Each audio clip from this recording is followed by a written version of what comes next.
आज की क्लास में हम देखते हैं कुछ इम्पोर्टेंट ऑब्जर्वेशन देखेंगे इलास्टिसिटी ऑफ डिमांड के बारे में। इम्पोर्टेंट ऑब्जर्वेशन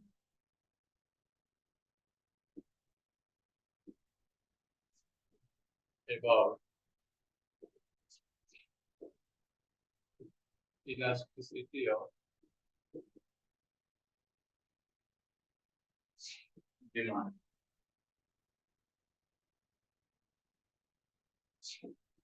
पहला हम डिस्कस करेंगे always consider the absolute values. Always consider the absolute values. Absolute value का क्या मतलब है यहाँ पे? देखो, आपने निकाला था इलास्टिसिटी ऑफ डिमांड। कैसे कैलकुलेट किया था इलास्टिसिटी ऑफ डिमांड को? Price elasticity of demand, percentage change in quantity with respect to percentage change in price. यहाँ पे जो वैल्यू आया था एक्स वाई जी, आप कोई भी नंबर ले लो, यहाँ पे कोफिशिएंट नेगेटिव में था, ठीक है। अगर इसका वैल्यू आता है 2, हम इसको रिप्रेजेंट कैसे करते हैं? -2। लेकिन एब्सोल्यूट वैल्यू को हम कंसीडर कर रहे हैं, यहाँ पे इसके आगे का जो कोफिशिएंट लगा हुआ है माइनस, ठीक है, ठीक है, जो साइन लगा हुआ है, इस साइन को हम इग्नोर करेंगे, तो कंसीडर करेंगे हम केवल किसका? 2 के वैल्यू को हम कंसीडर करेंगे। तो ठीक इसी तरह अगर किसी का वैल्यू आपका -4 है, इलास्टिसिटी ऑफ डिमांड का वैल्यू -4, तो आप यहाँ पे एब्सोल्यूट वैल्यू 4 को कंसीडर करेंगे। अभी के लिए इतना समझो। अभी 2 एग्जांपल लेंगे, 2 कैलकुलेशन लेंगे और वहां से हम इस चीज को समझने की कोशिश करेंगे कि एग्जैक्टली एब्सोल्यूट वैल्यू का कंसीडरेशन क्या है और हम क्यों एब्सोल्यूट वैल्यू पे फोकस कर रहे हैं। ये हो गया पहला पॉइंट, ठीक है। दूसरा पॉइंट हम डिस्कस करते हैं एब्सोल्यूट पॉइंट के बाद कि elasticity is affected by percentage change. Elasticity is affected by percentage change। अब जो एग्जांपल हम डिस्कस करते हैं और वो 2 एग्जांपल से हम ये दोनों पॉइंट्स को कवर करेंगे। पहला एग्जांपल हम ले लेते हैं। आपको कैलकुलेट करना है प्राइस इलास्टिसिटी ऑफ डिमांड। किस केस में? यहाँ पे हम प्राइस ले लेते हैं P और P1 और फिर क्वांटिटी लेते हैं Q और Q1। पहले केस में हम लेते हैं प्राइस आपका 10 से 8 होता है, ठीक है, फॉल इन प्राइस। P है 10 और P1 है आपका 8। क्वांटिटी इसके सापेक्ष हम ले लेते हैं। क्वांटिटी आप इसको कंसीडर करिए। पहले हम क्वांटिटी 4 कंसीडर करते हैं और दूसरे केस में कितनी प्राइस नीचे गया है तो क्वांटिटी यहाँ पे हम 5 ले लेते हैं। यहाँ पे हम इसको केस 1 कंसीडर करते हैं। यहाँ पे आइटम हम कंसीडर कर रहे हैं आइसक्रीम का ले लेते हैं, ठीक है। दूसरे केस में हम कंसीडर करते हैं केस 2। यहाँ पे हम प्राइस रख लेते हैं और यहाँ पे हम इसकी क्वांटिटी रख लेते हैं।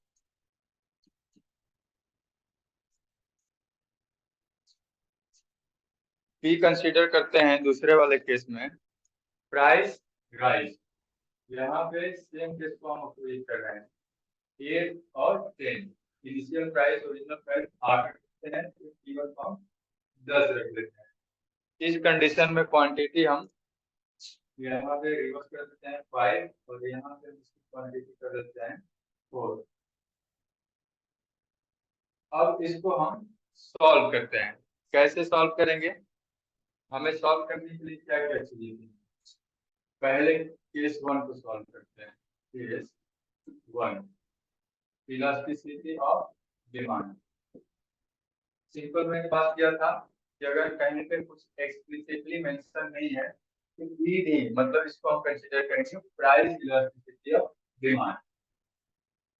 Percentage change in quantity divided by, इसको डिवाइड करेंगे परसेंटेज चेंज इन प्राइस। ठीक है, तो यहाँ पे कैलकुलेट करो परसेंटेज चेंज इन क्वांटिटी। कैसे कैलकुलेट करेंगे? Percentage change in quantity divided by percentage change in price. Percentage change in price,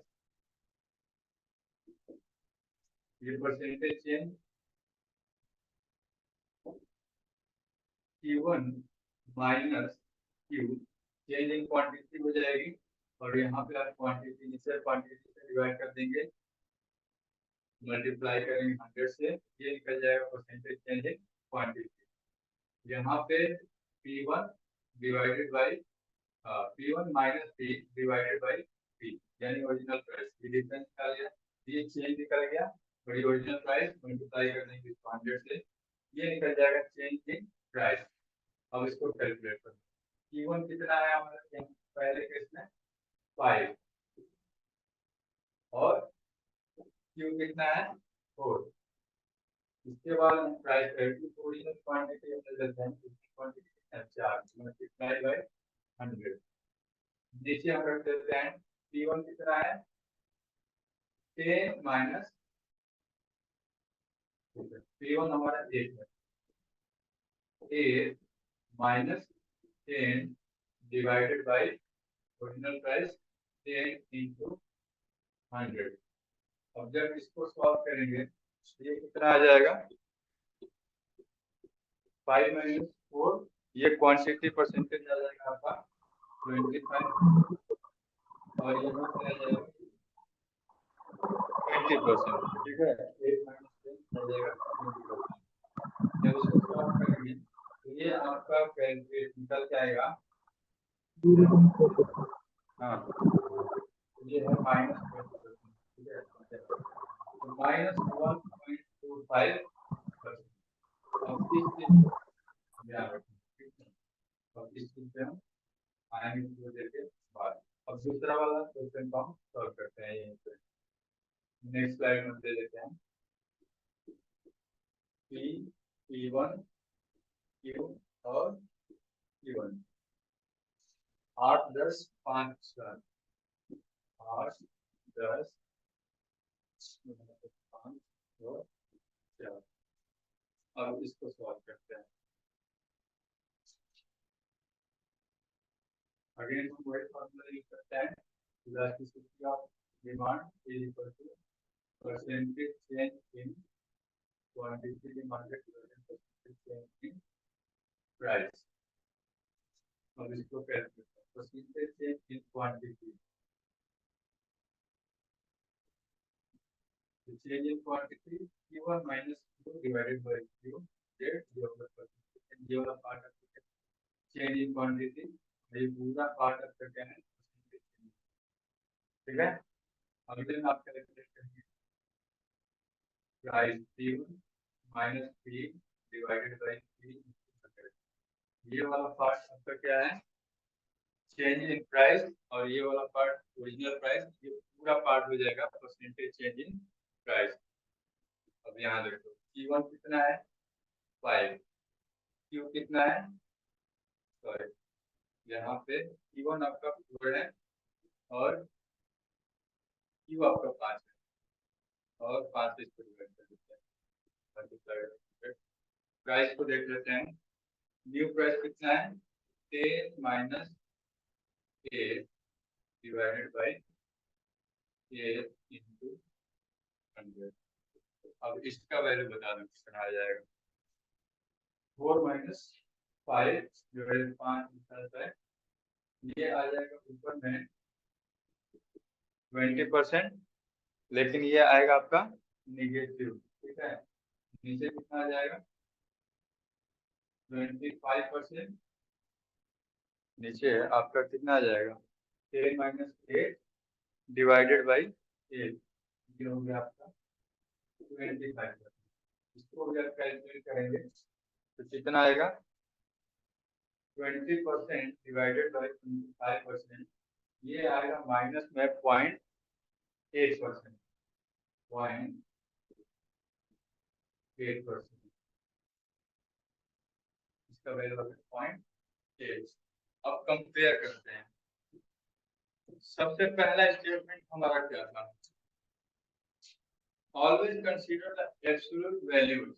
absolute values यहाँ पे हम निगेटिव पॉइंट को हम इग्नोर करेंगे, निगेटिव साइन को हम कंसीडर नहीं करेंगे। कंसीडर नहीं करेंगे मतलब यहाँ पे जो एब्सोल्यूट वैल्यू आ रहा है, पहले केस में हमने कंसीडर किया, सॉल्व किया, एब्सोल्यूट वैल्यू यहाँ पे -1.25 की जगह हम क्या कंसीडर करेंगे 1.25, ठीक है।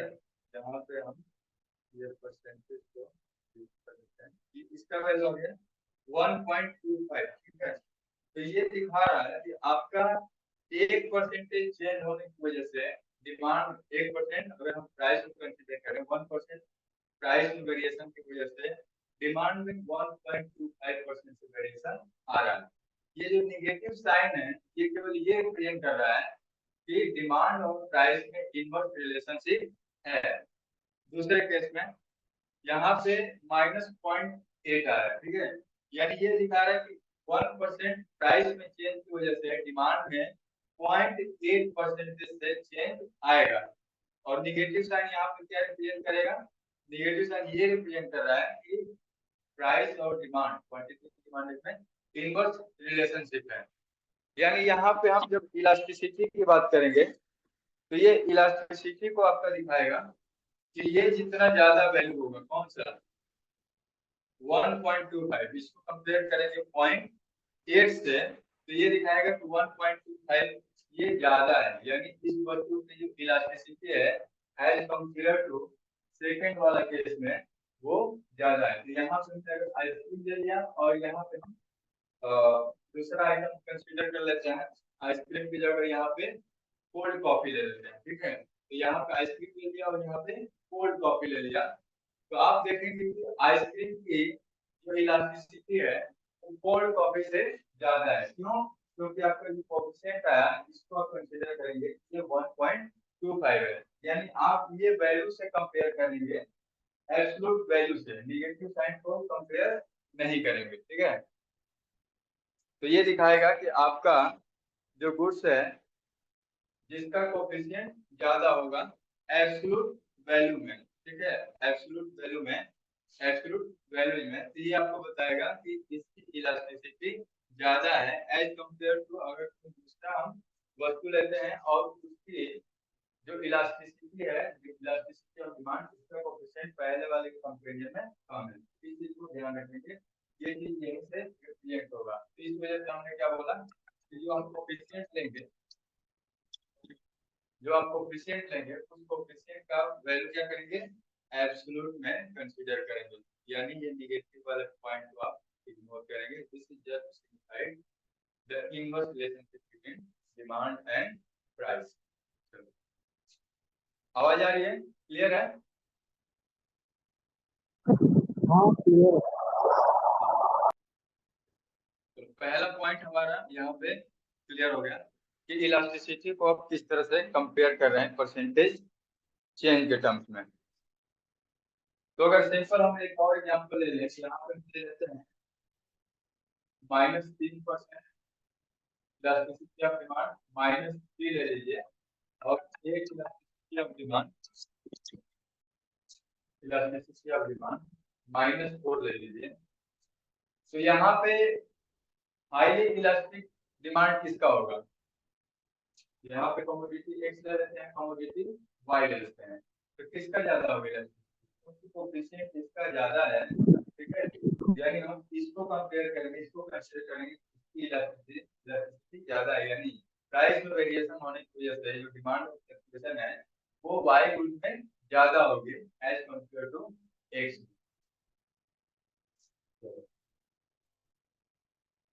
अब हम डिस्कस करेंगे दूसरे वाले point. Elasticity is affected by percentage change. Percentage change का मतलब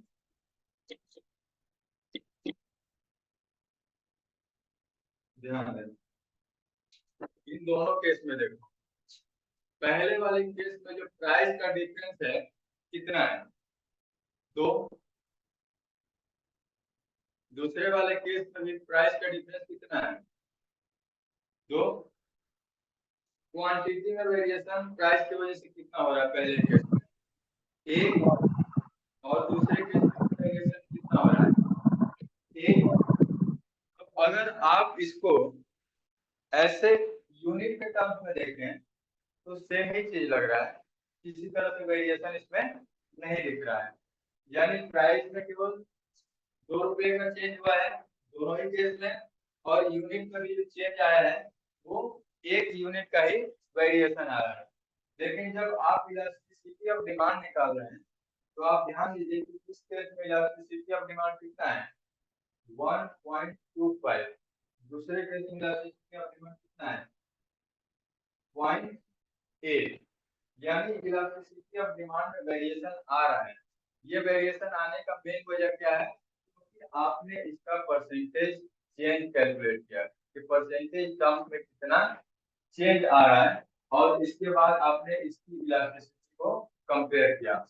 यानी अगर आप परसेंटेज चेंज नहीं निकालेंगे तो उसमें वेरिएशन रिफ्लेक्ट नहीं होगा। इस वजह से कहते हैं कि इलास्टिसिटी आपका, जो इलास्टिसिटी आप देख रहे हैं, या फिर डिमांड पे जो इलास्टिसिटी, हाईली इलास्टिक, इलास्टिक या फिर लो इलास्टिक, ये चीजें आ रही है किसकी वजह से, परसेंटेज चेंज की वजह से, जब आप परसेंटेज चेंज को कैलकुलेट कर रहे हैं।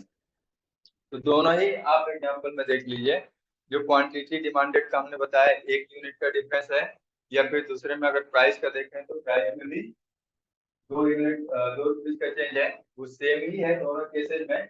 लेकिन जब आप इसकी परसेंटेज चेंज निकाल रहे हैं तो यहाँ पे आप दोनों में वेरिएशन देख सकते हैं। और वेरिएशन आपने देखा किस तरह से, आपने क्वांटिटी में यहाँ पे 25% का चेंज देखा, और प्राइस में यहाँ पे 20% का चेंज, और दूसरे केस में यहाँ पे क्वांटिटी में 20% का चेंज और प्राइस में 25% का चेंज। यानी यहाँ पे सब चेंज हो रहा है किस तरह से, परसेंटेज के टर्म्स में। तो ये 2 इम्पोर्टेंट चीजें जो थी हमें इलास्टिसिटी ऑफ डिमांड के केस में, वो हमें कंसीडर करनी थी। तो पहला क्या है कि आप एब्सोल्यूट वैल्यू को कंसीडर करेंगे, नेगेटिव साइन को इग्नोर करेंगे, और आप कंपेयर करेंगे कि जिसका वैल्यू एब्सोल्यूट वैल्यू ज्यादा होगा उसको हम कंसीडर करेंगे कि वो वस्तु वो ज्यादा हाईली इलास्टिक इलास्टिक है, यानी प्राइस में चेंज होने की वजह से उस वस्तु के डिमांड में ज्यादा परिवर्तन आ रहा है। और दूसरे केस में आप कंसीडर करेंगे elasticity affected by percentage change. Percentage change की वजह से ये आपका यूनिट मेजरमेंट या यूनिट चेंज सेम हो सकता है, लेकिन आप इलास्टिसिटी ऑफ डिमांड कैलकुलेट करेंगे परसेंटेज टर्म्स में तो उसमें वेरिएशन आएगा। चलो अब नेक्स्ट हम देखते हैं price elasticity of demand and total expenditure.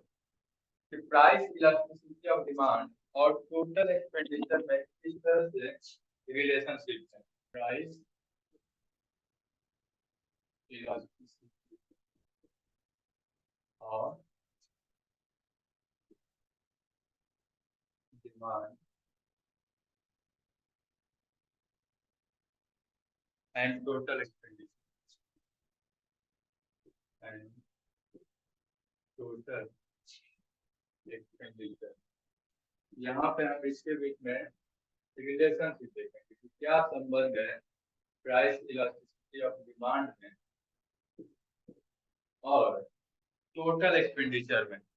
तो इसका मतलब सिंपली है, प्राइस इलास्टिसिटी ऑफ डिमांड क्या बताता है कि प्राइस वेरिएशन की वजह से कितना परसेंटेज चेंज आपका क्वांटिटी में हो रहा है, और उस क्वांटिटी की वजह से आपका जो टोटल एक्सपेंडिचर है, जो आप बल्क में सामान खरीद रहे हैं, उसके एक्सपेंडिचर में कितना वेरिएशन आ रहा है। यानी जब आपने प्राइस को कंसीडर किया और प्राइस के कंपैरिजन में आपका पहले जो एक्सपेंडिचर था, प्राइस के घटने की वजह से पहले से एक्सपेंडिचर बढ़ गया या उतना ही है या फिर कम है, यानी प्राइस में चेंज होने की वजह से आपके टोटल एक्सपेंडिचर में किस तरह से फर्क पड़ रहा है। आप इस चीज को देखेंगे कि अब देखो प्राइस इलास्टिसिटी में क्या बताता है, relationship between percentage change in price और उसके क्वांटिटी में, परसेंटेज चेंज क्वांटिटी में। तो अगर ये इलास्टिसिटी आप निकाल रहे हैं तो इस इलास्टिसिटी की वजह से आपके टोटल एक्सपेंडिचर पे क्या फर्क पड़ रहा है, उस चीज को हम यहाँ पे देखेंगे। टोटल एक्सपेंडिचर के साथ प्राइस इलास्टिसिटी का क्या रिलेशन है। और जब प्राइस इलास्टिसिटी को कंसीडर करेंगे तो यहाँ पे तीन तरीके से हम प्राइस इलास्टिसिटी को कंपेयर करेंगे टोटल एक्सपेंडिचर से। यानी इलास्टिसिटी आपकी एक से ज्यादा हो उस केस में टोटल एक्सपेंडिचर के साथ क्या रिलेशन है, आपकी इलास्टिसिटी एक से कम है उस केस में आपका टोटल एक्सपेंडिचर क्या है, और आपका इलास्टिसिटी अगर एक है या फिर यूनिटरी है तो उस केस में टोटल एक्सपेंडिचर पर क्या फर्क पड़ने वाला है। तो टोटल एक्सपेंडिचर आपका खर्चा कम होने वाला है, ज्यादा होने वाला है या फिर उतना ही रहने वाला है। तो इस चीज को हम कंसीडर करेंगे। बेसिकली आप ये देख रहे हैं कि रिस्पॉन्सिवनेस या फिर सेंसिटिविटी किस तरह से हो रही है, एक वस्तु की डिमांड में फ्लक्चुएशन किस तरह से हो रहा है जब उसकी प्राइस में वेरिएशन आ रहा है। और प्राइस में वेरिएशन आप कंपेरिजन करेंगे, प्राइस इलास्टिसिटी को आपने कैसे देखा था, इलास्टिसिटी ऑफ डिमांड, ये चीजें कंसीडर करिए फिर से कि अगर प्राइस में वेरिएशन होता है तो उसकी वजह से क्वांटिटी में कितना वेरिएशन होता है। प्राइस में वेरिएशन होने की वजह से क्वांटिटी में ज्यादा वेरिएशन हो रहा है या फिर कम वेरिएशन हो रहा है, या फिर जितना परसेंटेज से प्राइस में इंक्रीमेंट हो रहा है उतना ही परसेंटेज से क्वांटिटी में भी वेरिएशन हो रहा है। ये सारी चीजों को हम देखते हैं रिलेशनशिप में प्राइस इलास्टिसिटी ऑफ डिमांड और एक्सपेंडिचर में। इसको हम टोटल आउटले मेथड भी कंसीडर करते हैं। टोटल आउटले मेथड मैं लिख देता हूँ, total outlay method, total outlay method या फिर इसका एक और नाम है total revenue method, total revenue method. चलो अब इसको हम समझते हैं। Elasticity is more than one, पहला कहते हैं elasticity is, elasticity of demand, इसको कंसीडर करें इज मोर देन वन। इसको कैसे हम रिप्रेजेंट करते हैं, elasticity of demand more than one.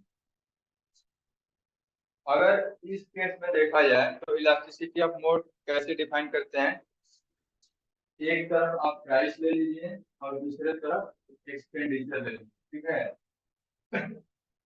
अगर प्राइस में इंक्रीमेंट होता है, ठीक है, तो आपका टोटल एक्सपेंडिचर कम हो जाता है।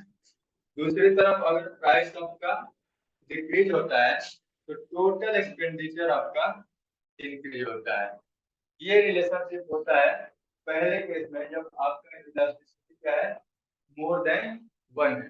Elasticity of more than one आप कंसीडर करेंगे तो उस केस में प्राइस में वेरिएशन की वजह से दो सिचुएशन आप ले लीजिए, प्राइस इंक्रीज होना या फिर प्राइस डिक्रीज होना। ये दोनों अपोजिट डायरेक्शन में चलते हैं, यानी प्राइस जब इंक्रीज होगा तो टोटल एक्सपेंडिचर कम हो जाएगा, दूसरी तरफ प्राइस डिक्रीज होगा तो टोटल एक्सपेंडिचर आपका बढ़ जाएगा। अब देखो जनरली हम इसमें बात क्या कर रहे हैं, कंसीडर ये कर रहे हैं जब आप इलास्टिसिटी मोर देन वन की बात करते हैं तो प्राइस में जो परसेंटेज चेंज होता है उसकी वजह से डिमांड में फ्लक्चुएशन उससे ज्यादा होता है, ठीक है, उससे ज्यादा होता है। इस वजह से आपके एक्सपेंडिचर में फ्लक्चुएशन ज्यादा होगा। अब ये ज्यादा किस डायरेक्शन में होगा कि प्राइस की ज्यादा डिक्रीज होने की वजह से आपका टोटल एक्सपेंडिचर डिक्रीज होता है, प्राइस डिक्रीज होने की वजह से टोटल एक्सपेंडिचर इंक्रीज होता है। अब इसको एक एग्जांपल से समझते हैं। ये एग्जांपल में हम क्या देखें, पहले तो ये समझ आओ कि हाईली इलास्टिक डिमांड की कंसीडर में ये एक अपोजिट डायरेक्शन में ये मूव करते हैं, ठीक है। इस केस में जब आपका क्या है, मोर देन वन है, यानी इसको हाईली इलास्टिक डिमांड कहते हैं। तो ये अपोजिट डायरेक्शन में मूव कर रहे हैं, डायरेक्शन देखना ये एरो मैंने बनाया है, अपोजिट डायरेक्शन में मूव कर रहे हैं। अब एग्जांपल लेते हैं, पहला एक एग्जांपल ले लो, यहाँ से हम प्राइस ले लेते हैं, यहाँ पे इसकी क्वांटिटी ले लेते हैं और यहाँ पे एक्सपेंडिचर ले लेते हैं। प्राइस ले लेते हैं में यहाँ पे 5, जब प्राइस आपका 5 है तो क्वांटिटी इसकी आप कंसीडर करते हैं 100, तो टोटल एक्सपेंडिचर कितना हो जाएगा 500 रुपीज। आवाज आ रही है आदित्य, कंफर्म कर दो। हाँ इसके बाद प्राइस हमने डिक्रीज कर दिया 1 रुपीज से, उस केस में जब प्राइस डिक्रीज होगा तो क्वांटिटी में इंक्रीमेंट होगा, तो क्वांटिटी यहाँ पे 140 होगी, तो टोटल एक्सपेंडिचर कितना हो जाएगा 560। यहाँ पे अपोजिट डायरेक्शन दिख रहा है, प्राइस का डिक्रीज होना, टोटल एक्सपेंडिचर का इंक्रीज होना, ठीक है। यहाँ पे डिक्रीज हुआ लेकिन टोटल एक्सपेंडिचर क्या हुआ, इंक्रीज हुआ। और यहाँ पे प्राइस डिक्रीज होने की वजह से क्वांटिटी इंक्रीज, यानी लॉ ऑफ डिमांड को फॉलो किया है और कर रहे हैं। यहाँ पे टोटल एक्सपेंडिचर आपका क्या हो गया, डिक्रीज हो गया प्राइस के, सॉरी इंक्रीज हुआ प्राइस के डिक्रीज होने की वजह से। ये होता है कब, जब इलास्टिसिटी ऑफ डिमांड आपका मोर देन 1 हो, ठीक है। टोटल एक्सपेंडिचर आपका इंक्रीज हुआ प्राइस के और की वजह से।